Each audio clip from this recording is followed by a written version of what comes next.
হঠাৎ করেই কিছুদিন আগে একটা রবিবারের খুব সুন্দর বিকেল আর নিজেদের মধ্যে খানিকটা সময় কাটানোর জন্য চলে যাচ্ছি চুঁচুড়াতে অবস্থিত কিচেন সূত্র রেস্টুরেন্টে। আর এটি ওল্ড দিল্লি রোডের ওপরে অবস্থিত। আমরা গেছিলাম বাইকে, আমাদের ওই 30-40 মিনিটস মতন টাইম লেগেছিল। আর ফাইনালি আমরা পৌঁছে গেছি কিচেন সূত্র রেস্টুরেন্ট অ্যান্ড ধাবায়। এই নিয়ে আমাদের সেকেন্ড টাইম। আগের বার যখন এসেছিলাম লাঞ্চে এসেছিলাম, তো তখনকার পরিবেশের থেকে আমার এই বিকেলের অ্যাম্বিয়েন্সটা ভীষণ পরিমাণে ভালো লেগেছে। আর এখানকার রাতের অ্যাম্বিয়েন্সটা ভীষণ সুন্দর, একটা মায়াবী পরিবেশ। আর নিজেদের মধ্যে একটু অন্যরকমভাবে, একটু অন্য জায়গায় একটু সময় কাটানোর জন্য এই কিচেন সূত্র রেস্টুরেন্টটা হলো বেস্ট একটা জায়গা। রেস্টুরেন্ট তো চারিদিকে অনেক আছে, বাট এটার মতন একটাও নেই।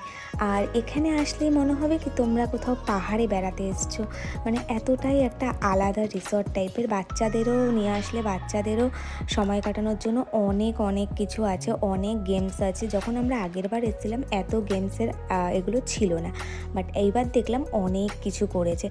আর এই গেমসগুলো কিন্তু কোনোটাই ফ্রি না, সবকটাই কিন্তু টাকা দিয়ে তোমাকে খেলতে হবে। আর এখানে আসার পরে আমি রিওকে সব থেকে বেশি মিস করছিলাম এই গেমগুলো দেখে। তো যাই হোক, আমরা ঘুরছি, তোমাদেরকে দেখাচ্ছি। সবাই দেখো, দোল দোল দিলুলি, অনেকদিন পরে মাইন্ড রিফ্রেশ করতে এসেছি। চল, আর দুলতে হবে না। আর এক সাইডে কিন্তু ওদের ব্যাংকোয়েট এরিয়া আছে, তোমরা যে কোনো অনুষ্ঠানের জন্য ভাড়া নিতে পারো। তো এই যে এটা হলো পুরো ওদের ব্যাংকোয়েট এরিয়া। এটাও ভীষণ সুন্দর। বার্থডে পার্টি বা অ্যানিভার্সারির জন্য কিন্তু বেস্ট। বাচ্চারা কিন্তু বার্থডেতে ভীষণ এনজয় করবে এই জায়গাটাতে। এখন আমার ভীষণ শখ হয়েছে রিওর কোনো সময় বড় করে বার্থডে পার্টি করলে আমরা এখানে করব। আর সবাই এখানে এনজয় করতে পারে, বাচ্চা হোক বড়, সবারই ভীষণ ভালো লাগবে এই রকম একটা পরিবেশ। আর সপ্তাহে 7 দিন কাজ করার পরে কিন্তু সবারই মনে হয় একটু মাইন্ডটা ফ্রেশ করা একটু দরকার। আর সবসময় তো দূরে যাওয়া পসিবল না, তার জন্য কিন্তু এই জায়গায় আসলে সত্যি মাইন্ড ফ্রেশ হয়ে যাবে কিছু ঘন্টার জন্য। এখানে আমরা কোনো রকম লাঞ্চ বা ডিনার করতে আসিনি, আমরা আজকে এসেছি শুধু একটু কফি আর স্ন্যাক্স খাওয়ার জন্য। আর এদের আর একটা প্লাস পয়েন্ট খুব সুন্দর, এদের নিজস্ব কিন্তু ফার্ম আছে। আর সেখানকার ফ্রেশ শাক সবজি, মুরগির ডিম, হাঁসের ডিম কিন্তু এখানে ওরা বিক্রি করে। আর শুধু তাই নয়, এখানে বিক্রি হচ্ছিল বেসন, ছাতু, আরও অনেক রকম অনেক কিছু। আর ফার্মের ভিডিও এখন করতে পারিনি, যেহেতু আমরা রাত্রেবেলা করে এসেছিলাম। দিনের বেলা করে আসলে কিন্তু করতে পারতাম। আগের বছর যখন এসেছিলাম তখন কিন্তু আমরা করেছিলাম অনেক রকম ভিডিও, তো সেটা আমার ইউটিউব চ্যানেলে আছে।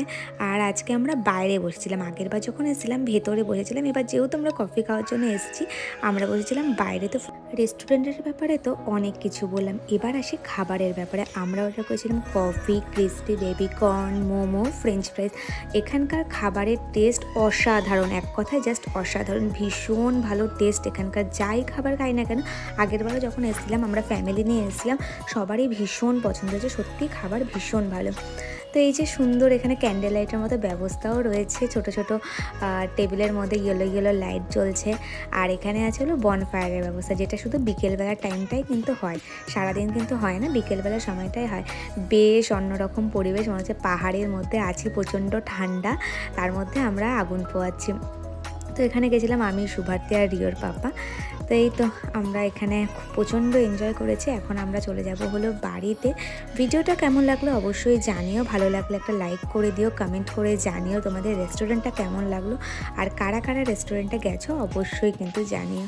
তো চলো আজকের মতো ভিডিওটা এখানে এন্ড করি। তোমরা সবাই ভালো থেকো, সুস্থ থেকো। অনেক দিন পর কিন্তু আমি ভিডিও দিলাম আজকে।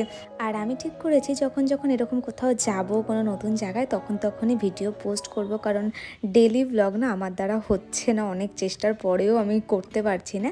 তো আমি ঠিক করেছি যখন কোথাও যাব এরকম স্পেশাল কোনো জায়গায়, অবশ্যই তোমাদের সঙ্গে ছোটো ছোটো ভিডিও শেয়ার করব নিজের মেমোরির জন্য।